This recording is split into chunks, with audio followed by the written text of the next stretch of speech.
This is a story called Annual Inventors Consortium by Accomplished Oil 611 under the subreddit HFY. Light.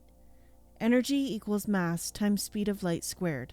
A simple, elegant equation that captures so many details of physics and the natural world that you'd take it as canon law. Half-truths are always the most convincing. There was a scoff amongst the crowd, which baptized the girl as she spoke, offering her a new freedom. She always enjoyed speaking, and the thrill of a hostile audience was one of her secret little pleasures. It gave her an internal permission to tease the crowd and force them to suffer her conjectures. She would draw them in, but leave them wanting at the end. She knew this because the story was too fantastic. Taking a deep breath, enough of a pause to make the crowd grow restless, she began again. A crowd of skeptics, I see. You're right to be skeptical, as so much research undergirds the soul of this equation. Let me share with you some doubt, convince you that you've been cheated on, begin to build your relationship with a new branch of physics, and open you up to the universe unfolded and within reach. It was somewhat obvious that the room was unused to such flowery language. People shifted and sat unsettled in their seats, wanting to respond, to retort. What a bunch of nerds, the girl thought to herself. Still, they would suffer her musings. This was the Northwest Auditorium at the newly built campus in sunny Southern California, and she was the ninth speaker. She knew the crowd wasn't here for her, but when you're carrying aces, it's better to grow the pot before showing your hand, which she'd done by selecting this venue. The auditorium wasn't too big. With bright overhead lights and a studio-like feel, it wasn't warm, but it did carry the weight of a serious institution. It wasn't a friendly audience either. The audience was filled with an array of students, here for their own curiosities. There were a few renowned scientists, many of whom had come to escape their students, while a few were here to bat down ideas with a fetish for ensuing carnage. The venue was that of an entrepreneur competition. In truth, it was a competition for highly sought-after angel funding. The last segment of the audience was made up of a choice set of wealthy elite investors, purposely invited by the university as a thanks for their grandiose donations to the institution. This gave the venue purpose. It was an audition whereby money could change hands. We're talking money that enables ideas to move from fantasy to reality, but more importantly, money to move the innovators' lives from reality to fantasy. No such competition could stomach a simple slideshow presentation. In fact, for this stage, it was banned. The sharks craved action, energy, and chaos. Failure was as good as success in such a venue, but do not come prepared with thoughts and musings, concepts, or ideas. This was a place of action, expression, construction, and bling. The eye candy was all that would keep you from being crucified by the audience jeers. Each group gets 15 minutes of fame or blame, so as the clock ticked down and the girl spoke, the team knew they had little time to unfold their 3 displays. Let's deconstruct the equation, the girl said. You've all been told that the speed of light, c, is a constant value, representing the speed a photon can travel in a vacuum, which is kind of fast. However, light, this photon, is somehow both a particle and a one-dimensional wave, yes? No. Before you can see a simple experiment that every physicist knows, the 2-slit experiment. Simple, really. It shows that when you send photons through narrow slits of paper, they not only fan out, but they also show a wave-like interference pattern. With that, the lights dimmed, and the laser photon emitter began firing onto a large detector, the results of which were shown on a large square TV from the 1950s, the ancient display providing an illusion of an ancient idea. As expected, the patterns produced just such a response. Now, it doesn't matter that the photons aren't actually sent together. The interference pattern is there all the same. Why? The answer has remained elusive, but here it is. She stopped to take a sip of a drink hidden behind a podium. Putting it back to grab what might have been a kaleidoscope, she stepped over to the display. Placing the small tube-like contraption in front of the beam, she said, "Now, let's rerun that experiment." The photons shoot through the device, now hooked into a larger flat-screen TV, as she continues speaking. Okay, take a deep breath and bear with me. Everyone knows the photon of light has 2 parts which you might better visualize in polar coordinates. The light particle's frequency can be represented as an angle change over time. As energy is applied, this angular vector grows, and the light particle's frequency increases. The other component is radical amplitude, which represents the field strength carried by the photon, which essentially means how bright it is. And that's it. Except that's not it. She paused for effect. There is also speed, which is constant through a vacuum. So what drives that? We hypothesize that photons also include a highly stable imaginary component, both perpendicular to the frequency and direction of light, and with a magnitude inversely proportional to the brightness. That is, they remain at a 90-degree angle offset in a vacuum, and their cross product provides light, both its speed and direction. The speed is stable regardless of frequency and brightness, as the spanning area remains the same, but the offset angle can get slightly squeezed as the light passes through a media, thereby providing a relatively smaller area. This results in a slowdown of the particle, which is regularly observed as we measure light through air or other media. Now, when the particle passes through a slit, the phasors can be disturbed or shifted. The disturbance causes a random, yet fan-like, directional change in the particle. The more popular double-slit interference pattern results from the phasor interactions that follow directly from this theory. But who cares? As she said this, she reached out and turned the dial on the kaleidoscope. This device changes the angle between the real and imaginary vectors, the result of which causes a change in the pattern, as you can clearly see. As she said this, the photon stopped showing the telltale wave-like pattern and started to show something different. The pattern looked like a corkscrew. Changing it again, the slit focused into two single points, which shut off as the temperature began to grow on the detector. There was a murmur in the crowd. Over a century, this experiment had always shown the same result. This simple display, if true, was a revolution. The crowd's impatience was swayed by some, as they settled in for what was truly an interesting magic trick. Others thought that it was likely a ruse. How could a simple, small, innocuous tube create such a stunning result? The outcomes could be profound. One audience member, a professor, couldn't contain himself. "How does it work?" he yelled in a rather thick German accent, disrupting the presenter's flow. The girl took a sip of water, waiting just a moment to respond, and letting the tension of the room build. In the first case, the phase angle is set to 45 degrees. This causes a statistical pattern to be modified into the corkscrew-like pattern because the direction no longer fans out smoothly between the two slits. In the second, both phasors were set to roughly 1 degree apart, so there was an opportunity for much interference, and the directional change could be wild if interfered with. This created a fuzzball outshined by two bright points representing a high concentration of particles that got past the slits unimpeded. You'll see that this does more than allow the particle to move through the slits. Some of you may already see it. With that, the girl took the device to the next display. This display again had a detector and a flashlight, but included 3 panes of glass. Many of you may know what this is, but for those who do not, the glass is polarized. Rotating the panes will change the polarization. Placing the first pane in front of the flashlight showed a dimming of the light. Here, you can see that the vertically polarized light fails to pass through, but approximately half the light, the horizontally polarized portion, passes, resulting in half the brightness. Add a second orthogonal pane, and you have all the light cut out. As she said this and moved the second pane into place, the shadow disappeared into blackness. However, by passing a third 45-degree pane between the other two, something interesting occurs. With her actions, a quarter of the original light again passed through the filter. This has been represented as a superposition of light.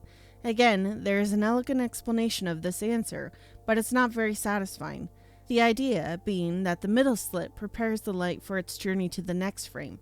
However, including our new understanding of light changes things, particularly when we modify magnitudes.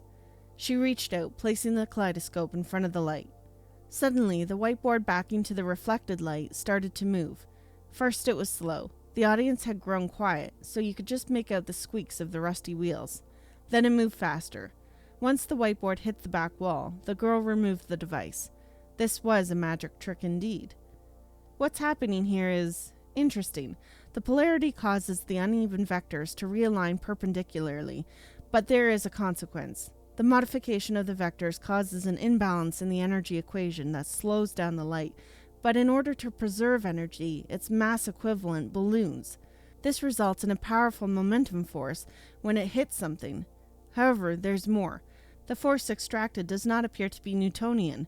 Interestingly, it only appears present on the object it's interfering with, almost as a reaction to it.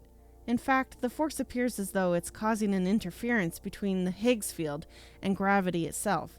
With gravity reduced, this momentum force is all that's left.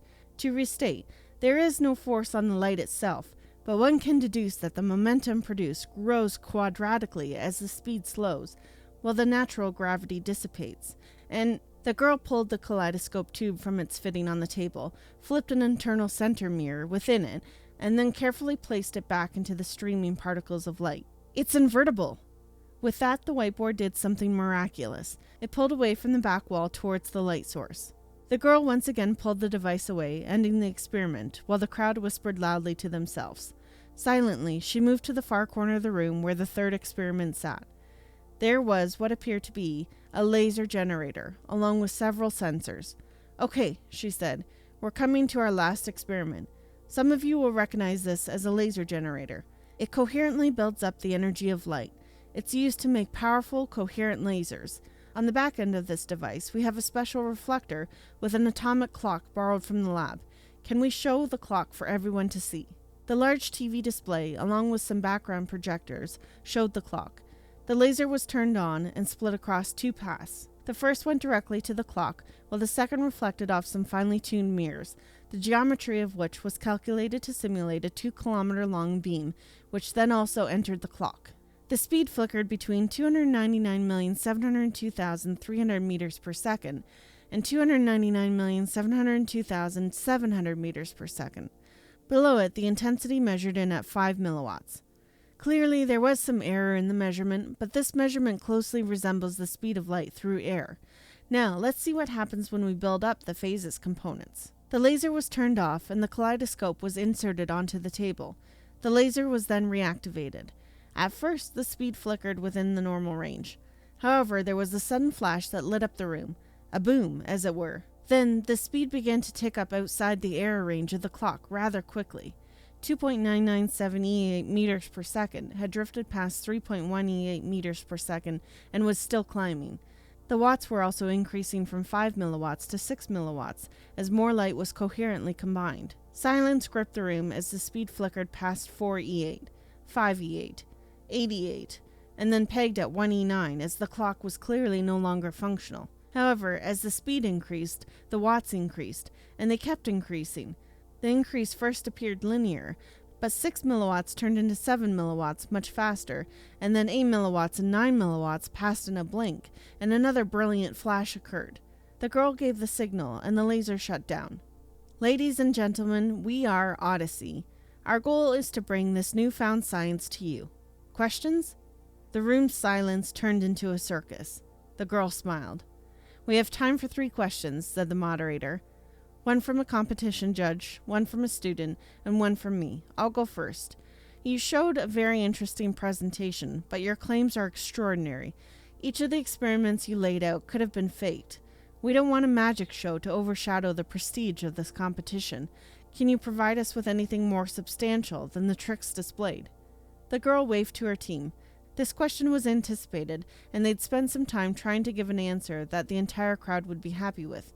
A colleague came out with a grocery bag. "If you'd care for a demonstration, please come down to the stage. We can take around 50 people. How about the first 2 rows?" Relatively quickly, a group of folks shuffled onto the stage as another set of team members corralled them into a fairly tight space. "Above you in the rafters, we have one of the very brightest flashlights we could find. It really is quite bright, so while you go through the sensation of being abducted, I'm going to ask each of you to please not stare directly into the light. We are too poor, lazy, and unprepared to provide eye protection, so please don't look up. Fortunately, you have your own eye protection available. I recommend putting your hands up to cover your eyes if it gets too bright. You will be experiencing our number 2 experiment firsthand. Here we go. In 5, 4, 3, 2, 1. The light above them was switched on and illuminated an already bright room. Nothing appeared to happen as the crowd stood on the stage. There was no pull, gravity did not suddenly stop, and the crowd relaxed. However, 5 seconds later, the entire crowd was rising slowly off the floor. The audience erupted into conversation. "Okay, let's set them back down," said the girl. The light was dimmed, except it wasn't. The dimmer, as it turned out, had already been engaged. Disengaging it had been a brilliant effect. The crowd, thinking they were going to head back to their seats, found themselves catapulted upwards. Only the quick reaction of the flashlight's operator, controlling the light and seeing the effect, prevented injury. The operator hit the button once again, and the light went from a solid beam to strobing. The crowd began to fall back towards the floor, only to get launched up again and again. In each of their eyes, you could see that this was real, not a magician's trick, but a physicist's prank. "I have to pee!" shouted a fancy-suited man who was shifting uncomfortably in the front. It was the most comical of disasters. The light was switched again, and the dimmer returned. Very uncomfortably, everyone returned to the floor and went back to their seats, except one young lady who had drifted towards center stage in the ensuing chaos, and upon landing, immediately proceeded to throw up. "I believe you," said the moderator, regaining his composure with a bit more excitement in his voice. "Let's take a question from one of our judges." The three-judge panel was seated towards the center of the room, but back a few rows as to be at eye level with the presenter. This had the added benefit of keeping them outside the chaos. The judges had to wait about 2 minutes for the crowd to calm back down, choosing to use this time to talk amongst themselves. After some prodding from the moderator, the noise began to die down, and the center judge, an extremely well-dressed woman, grabbed a microphone to talk. "It appears that what you have here is a discovery rather than an invention. Furthermore, if everything you've shown here today is indeed true, I'd suspect the government would refuse to release it. Given these enormous hurdles, how do you plan to profit using this device?" The girl looked calm. When Galileo invented the telescope, what surprised and astounded everyone was the magnification it brought about. Yet it took a telescope to harness that magnification. This is simply a device, like a telescope, to transform light, thus an invention. And regarding the government, well, we have an arrangement, she replied. "Can you elaborate?" asked the judge, pushing the question. "Well," said the girl, looking directly at him. She paused. The tone of her voice had changed subtly, but was noticeably more serious. "Because we save the world." You could feel the weight of her statement. The crowd was silent. The moderator, whose focus had been directing a rapid stage cleaning of the earlier vomiting incident, had missed the conversation entirely. Sensing the silence in the room, he acted. "Last question from a student?" announced the moderator. Hands everywhere shot up, so he picked someone in the fourth row near him to hand over his microphone. Rising to his feet, the student introduced himself as from the Department of Material Science, but really from Colorado. Then he paused as nervousness overtook him. That was you?" he asked with a short stutter. "Not just me," replied the girl. Her tone was somber, as she involuntarily looked down. At that moment, everything flashed through her mind. It was a whirlwind. The friends that died, there were so many. The strangers that helped, the strangers that didn't. The horrors she'd witnessed, the hopelessness and despair that she had somehow contained through all of it. The victory. She promised herself she wouldn't cry, so she forced herself to look back up at the crowd. It was a team effort. The whole world helped. She smiled. "Thank you," said the student as a tear began to roll down his cheek. Reality sank in, and he no longer had any words, so he started to clap. He wasn't alone. That was a story called Annual Inventors Consortium by Accomplished Oil 611 under the subreddit HFY. Thank you so much for listening, and we hope to see you next time.